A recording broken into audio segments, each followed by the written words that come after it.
तो ये seating arrangement का ये आखिरी वीडियो है जहाँ पे मैं आपको बताऊंगा वैसे क्वेश्चन जो आपको कॉम्पिटिटिव एग्ज़ाम में डायरेक्ट देखने को मिलेंगे। जैसा कि ये वाला क्वेश्चन भी आप देख रहे होंगे, एनटीएससी स्टेज 2 का आया हुआ क्वेश्चन है 2013 में।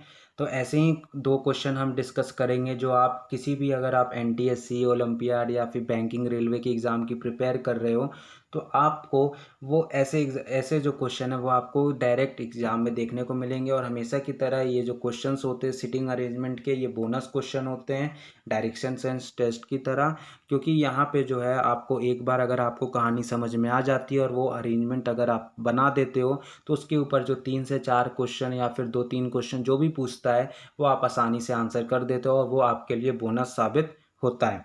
तो चलिए सबसे पहले हम बिना टाइम वेस्ट किए जो कहानी है जो इस क्वेश्चन की, वो हम कहानी को हम पढ़ते हैं और उस हिसाब से अरेंजमेंट बनाते हैं। तो सबसे पहले जो है ये जितने भी जो 8 लोग हैं, alpha, beta, gamma, delta, phi और ये सब जो ईटा, ये सब जितने भी 8 जो आपको सिंबल्स दिख रहे हैं, ये जो हैं सेंटर में बैठे हुए हैं, मतलब सर्कल में बैठे हुए हैं। मैरी गो राउंड का मतलब होता है सर्कल। ये देखिए ये कॉम्पिटिटिव वर्ड है, ये आपको जैसे एनटीएससी, ओलंपियाड जैसे एग्ज़ाम में ऐसे आपको वर्ड दिखेंगे। मैरी गो राउंड का मतलब होता है सर्कल। तो सर्कल में बैठे हुए हैं जो कि हमेशा की तरह जैसा मैं बताया कि अगर सर्कल और स्क्वायर में कोई भी दोस्त है, कुछ भी बैठने की अगर क्वेश्चन में बात करता है तो वो हमेशा सेंटर की तरफ फेस करते हैं। तो सबसे पहला जो अप्रोच होता है हमारा क्वेश्चन सॉल्व करने का, जो सर्कल के या फिर स्क्वायर अरेंजमेंट के, तो उसमें सबसे पहले मैं आपको बताता हूँ जो हमेशा की तरह आप सर्कल बना लीजिए और जितने लोग की बात हो रही है उतने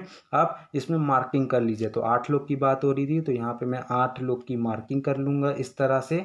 ये देखिए सर्कल में आप इस तरह का मार्किंग करते हैं, स्क्वायर में हमने पहले भी डिस्कस किया था, स्क्वायर में आप इस तरह का मार्किंग कर लेंगे। ठीक है, तो अभी तो हमें इसकी ज़रूरत नहीं है, हमें अब केवल अभी इसकी ज़रूरत है क्योंकि मैरी गो राउंड का मतलब होता है सर्कल। ठीक है, अब 8 लोग जो है वो सर्कल में बैठे हैं जो कि सेंटर की तरफ देख रहे हैं। अब उसके बाद जो अगला अब सेंटेंस कह रहा है, जो डेल्टा है, ये वाला जो सिंबल है, इस सेकेंड, कहाँ गया क्वेश्चन, ये रहा, एक मिनट।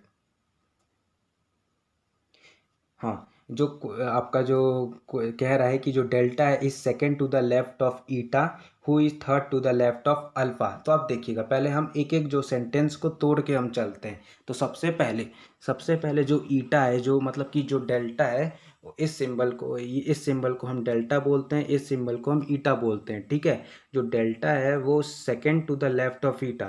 तो सपोज करिए कि आपका ईटा ये है, आपका ईटा ये है, तो ईटा का जो सेकेंड लेफ्ट है, यानी कि ईटा इस डायरेक्शन में है तो इसका पहला लेफ्ट इस डायरेक्शन में होगा, दूसरा लेफ्ट फिर इस डायरेक्शन में होगा, यानी कि पहला लेफ्ट ये हुआ, दूसरा लेफ्ट ये हुआ। तो यहाँ पे आपका डेल्टा आएगा। सब जैसा कि मैं पहले भी बार बार बोलता हूँ कि अगर सर्कल का अरेंजमेंट है या स्क्वायर का अरेंजमेंट है तो सब जो है वो सेंटर की तरफ फेस करके बैठते हैं। तो ईटा अगर सेंटर की तरफ फेस करके बैठेगा तो पहला लेफ्ट ये आएगा, दूसरा लेफ्ट फिर ये आएगा, तो डेल्टा। ठीक है, तो ये यहाँ तक क्लियर हो गया आधा सेंटेंस। और दूसरा आधा सेंटेंस कह रहा है कि जो ईटा है, delta is second to the left of eta. अब eta who is third to the left of alpha. जो ईटा जो है वो अल्फा का थर्ड लेफ्ट है, यानी कि अल्फा यहाँ पे होगा। कैसे यहाँ पे होगा, पहला लेफ्ट ये, दूसरा लेफ्ट ये, तीसरा लेफ्ट ईटा। अल्फा जो कि इस डायरेक्शन में सेंटर की तरफ देख के बैठा है, उसका पहला लेफ्ट ये है, दूसरा लेफ्ट ये है, तीसरा लेफ्ट ये है। ठीक है, तो यहाँ तक देखिए फुल स्टॉप तक कहानी जो है वो क्लियर हो गई। अब देखिए अब अगला सेंटेंस क्या कह रहा है, beta is fourth to the right of gamma who is immediate neighbour of eta. ठीक है, तो बीटा जो है वो के चौथा राइट है, यानी कि जो गामा जहाँ पे बीटा बैठा है, बीटा इस शेप को बोलते हैं, बीटा इस सिंबल को बीटा बोलते हैं। जो बीटा है वो गामा इसको बोलते हैं, वो बीटा जो बैठा है वो गामा के चौथा राइट है, जो कि जो गामा है वो जो ईटा का इमीडिएट नेबर है। तो अगर सपोज करें कि आपका गामा यहाँ पे होगा तो जो बीटा है वो आपका चौथा राइट है, यानी कि 1 2 3 और 4। तो बीटा आपका यहाँ पे होगा। वो देखिए अब कैसे हम वेरीफाई करेंगे इस सेंटेंस को। क्वेश्चन कह रहा है कि जो beta is 4 to the right of gamma, तो गामा अगर इस डायरेक्शन में बैठता है तो उसका जो राइट है वो इधर होगा, लेफ्ट रहता गामा का तो वो इधर रहता। तो राइट इधर होगा तो 1 2 3 4, तो बीटा जो है वो चौथा राइट है, यानी कि चौथा दाया पोजीशन पर है। ठीक है, फिर उसके बाद अब जो है अगला सेंटेंस कह रहा है जो है ये वाला सेंटेंस, ये वाला जो सिंबल, अभी मैं भूल रहा हूँ इस सिंबल को कहते क्या है। ठीक है, अभी ध्यान में नहीं आ रहा है। Is not a neighbour of beta और गामा, तो जो ये वाला सिंबल है बीटा और गामा, जो क्योंकि ये बीटा और गामा दोनों के अगल बगल एक जो पोजीशन खाली है, लेकिन यहाँ पे कह रहा है कि ये जो सिंबल है ये सिंबल यहाँ इस बीटा और गामा दोनों का नेबर नहीं है। तो ये 100% श्योर है कि वो यहाँ इस पोजीशन पे आएगा, यानी कि ईटा और डेल्टा दोनों के बीच में आएगा ये सिंबल। फिर उसके बाद फाई, इस सिंबल को बोलते हैं फाई।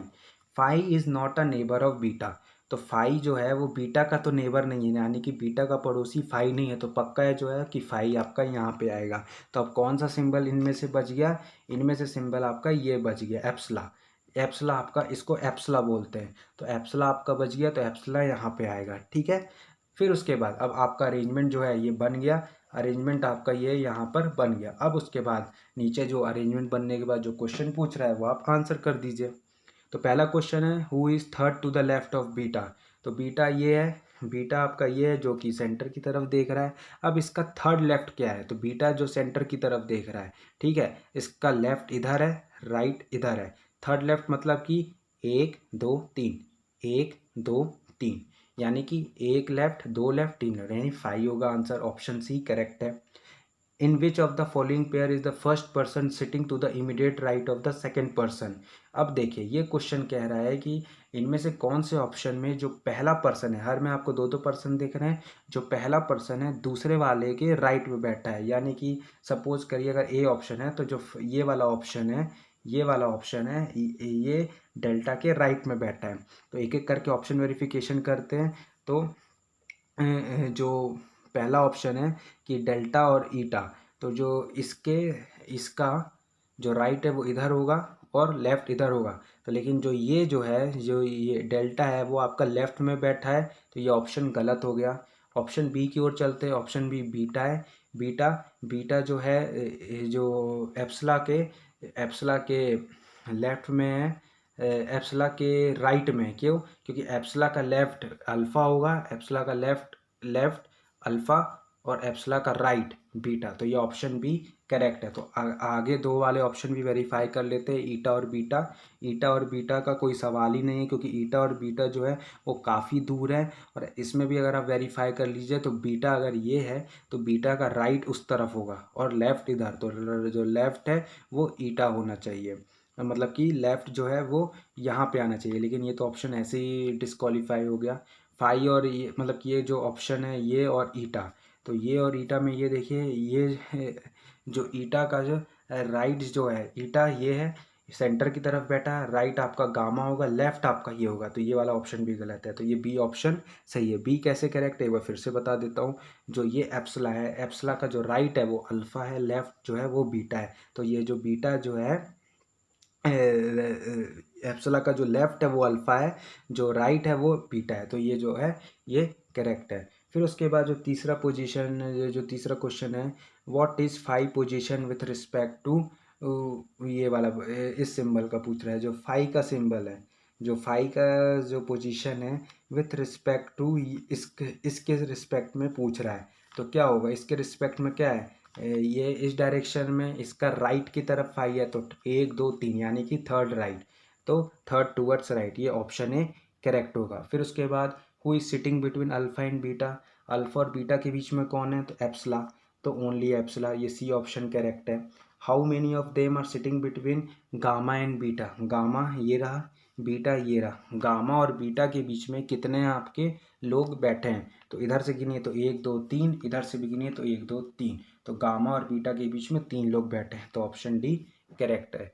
ठीक है, तो ये जो था ये क्वेश्चन आपको देखने को मिल सकता है कॉम्पिटिटिव एग्जाम में। एक और क्वेश्चन जो है ये अलग वैरायटी का क्वेश्चन है, ये भी आप हमने ऐसे पहले सॉल्व भी किया है रेगुलर कॉन्सेप्ट वाले सीरीज़ में, लेकिन आज हम फिर से सॉल्व करेंगे क्योंकि ऐसे क्वेश्चन भी आपको एग्ज़ाम में देखने को मिल सकते हैं। तो सबसे पहले अगर हम बात करें तो ये क्वेश्चन कह क्या रहा है, इन अ रो ऑफ स्टूडेंट्स, यानी कि ये लीनियर अरेंजमेंट का क्वेश्चन है और रो में बच्चे बैठे हैं, जैसे क्लास में बच्चे आप लोग बैठते हो वैसे ही रो में भी बच्चे बैठे हुए हैं। ए इज 6 फ्रॉम द लेफ्ट, जो ए का जो पोजीशन है, सेंटेंस वाइज आप क्वेश्चन का अरेंजमेंट आप फ्रेम करते जाइए। ए का जो पोजीशन है वो 6th है लेफ्ट से, लेफ्ट लेफ्ट इधर होगा, लेफ्ट इधर होगा, लेफ्ट से 6th पोजीशन ए का है।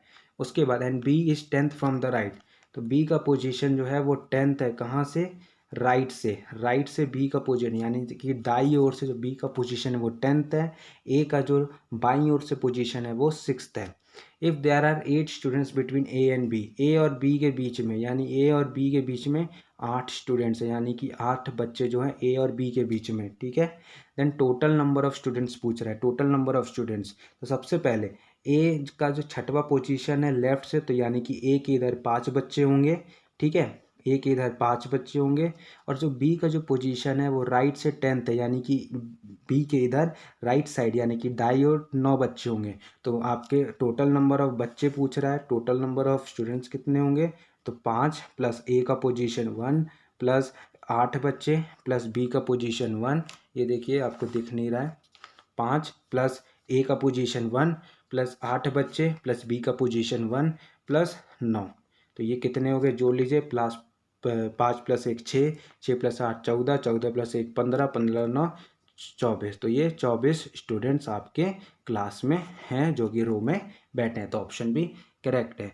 तो यहाँ तक मैंने आपको जितने भी वैरायटी के क्वेश्चन थे पूरे सीटिंग अरेंजमेंट के वो मैंने आपको करा दिए हैं, और सभी का लिंक जो है मैंने आपको नीचे डिस्क्रिप्शन बॉक्स में दे दिया है। आप जाके एक बार पूरा वीडियो जो है वो देख सकते हैं, जिससे आपका ये टॉपिक किसी भी एग्ज़ाम के लिए, एनटीएससी, ओलंपियाड या रेलवे, बैंक, कोई सा भी एग्ज़ाम के लिए आप प्रिपेयर कर रहे हो, आपका जो है तैयारी वो 100% पूरा हो जाएगा इस टॉपिक का, ठीक है। तो जो मैंने ये टॉपिक जो है यहीं पे आज समाप्त करता हूँ, अगला जो है फिर हम नए टॉपिक के साथ आपके साथ जुड़ेंगे। और जिन्होंने मेरा चैनल अभी तक सब्सक्राइब नहीं किया है, सब्सक्राइब कर दो भाई लोग, क्योंकि जो है आपको मैं इन्फॉर्मेशन जो दे रहा हूँ अपने एक्सपीरियंस से दे रहा हूँ, जितना मैंने रेजोनेंस में पढ़ा है उस लेवल का मैं आपको यहाँ पे, उस कोचिंग के लेवल का मैं आपको यहाँ पे इन्फॉर्मेशन प्रोवाइड कर रहा हूँ। तो सुरक्षित रहो और घर पे रहो, और जो इन्फॉर्मेशन, जो जानकारी आपको मिल रही, जो नॉलेज आपको मिल रहा है उसको लेते रहो।